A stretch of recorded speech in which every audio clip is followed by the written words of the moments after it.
Now, today is our first day in the midweek service, or I could call it midweek briefing, and we thank God that Jackie pushed us and we have started. And I'm glad she's here, because if you're not here, after pushing us, the chief launcher. the chief launcher. So I know in history will not be able to erase Jackie from the archives of Kingdom Glory, that through her we're able to start the midweek service. So we have been wanting to start it, but we are adamant. We are adamant, like, okay, let's first have the structure. Now the structure came and say, okay, let's first maybe first cover. Now she came and we did what? We are here. So every day the service begins at 5 sharp, but we're going to see how we can be able to. We are trying to work on our power very soon. When we have our power, things are going to be so nice, because later there is power here side, but we are challenge here on the earth thing. But when you have power, we're going to get the engineers to come and see how we can get the earthing and all this stuff like that. So bear with us, Emma. Bear with us. Emma was ready. The fingers were ready to crush the keyboard. Yes. So, but I want to thank everyone. Thank you, Emma. Thank you, Liz. Liz, I told you I'm your relative. No, you refused. So you are here, and this is home now. Okay. All right. Now, this evening, or in this midweek service, you know, when you come on Sunday, we don't have time to dig deeper into the Word of God. But this evening, we have time to go through a lot of things. And so, just like our ministry is Kingdom Glory, I was at my office today, and then I was trying to look through my notes, what do I talk about this midweek service? Then I realized that, you know what, I felt God telling me, let us expound what kingdom is. Because Jesus, when he was praying a prayer in John 17, he made a statement and said, through their word, that the world will know who I am. Through their word.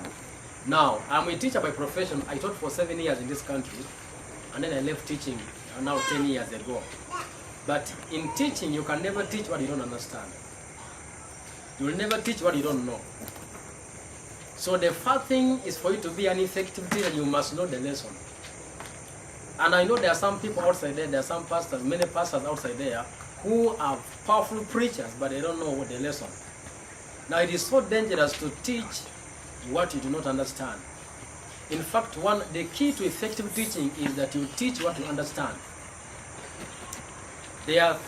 One day I was invited on Top TV. Top Step TV, when it was still existing. So this lady hosted me, and then she was interviewing me. And then she asked me a question. We see your books all over everywhere. We see you on Facebook. We see you changing the world. What is your motivation? I told her, number one, first of all, my motivation is death. Now that sounds so weird, How can death be your motivation?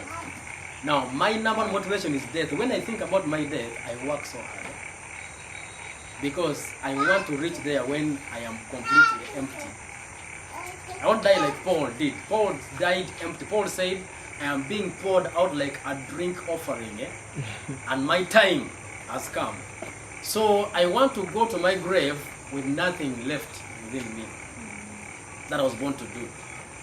Some people are planning to go there pregnant. I'm not being pregnant with a baby, pregnant with the potential, what you are born to do on this part of the world. There are many people today who die pregnant, not with a baby, but pregnant with the potential, with what they were born to do. With purpose. They go to the grave, and then they go with everything there.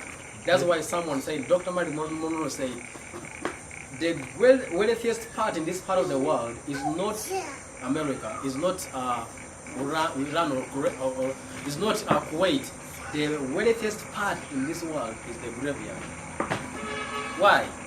Because in the graveyard lie many artists, lie many managers, directors of companies that never began their companies, and they died with all the companies in the what?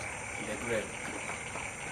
The grave is so rich because there's a lot of music that lies dormant in the grave. If you open the grave, If we are to mine the graveyards, we'll be so rich in just in one day.